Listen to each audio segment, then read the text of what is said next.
আপনি এই কালো যে কুকুরটা দেখছেন, এই কালো কুকুরটা এখন দেখতে হবে আপনি যদি কালো কুকুরের সেবা করেন আপনার কী কী লাভ হবে।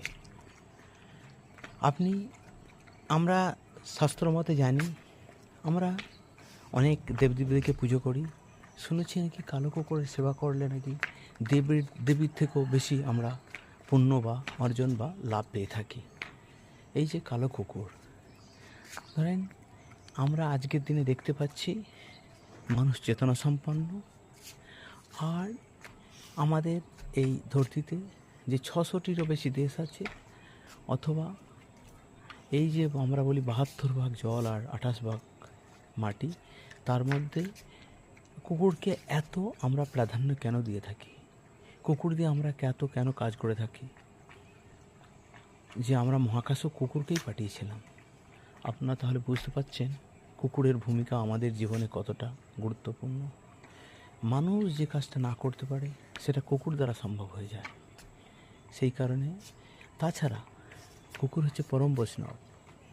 শিব যেমন পরম বৈষ্ণব, কুকুরও তেমনি পরম বৈষ্ণব।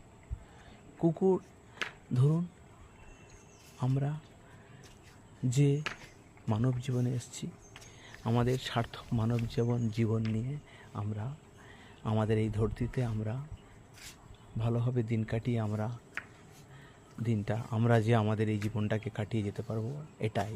তাছাড়া প্রভুর সংসারকে আমরা দেখব। আমাদের এই প্রভু যেই এত হারা এত সুন্দর সংসার বানিয়েছেন, প্রভুকে তো প্রতিটি শ্বাস দিয়ে আমাদের প্রভুকে নমন করা উচিত। হে প্রভু!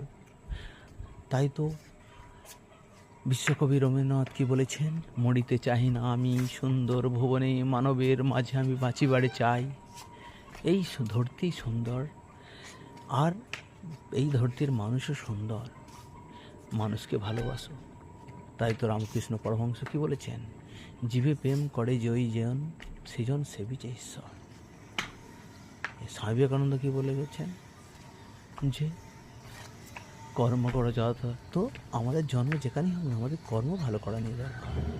এবার রবীন্দ্রনাথ ঠাকুর কি বলেছেন তার ধুলা মন্দির কবিতায়, ভজন পূজন সাধন আরাধনা সমস্ত থাক পড়ে, বিরুদ্ধ দ্বারে দেবালয়ের কোণে কেন আছি সরে, অন্ধকারে লুকিয়ে আপন মনে কেন তুই বুঝিস সঙ্গোপনে, নয়ন মেলে দেখি তুই চেয়ে দেবতা নাই ঘরে।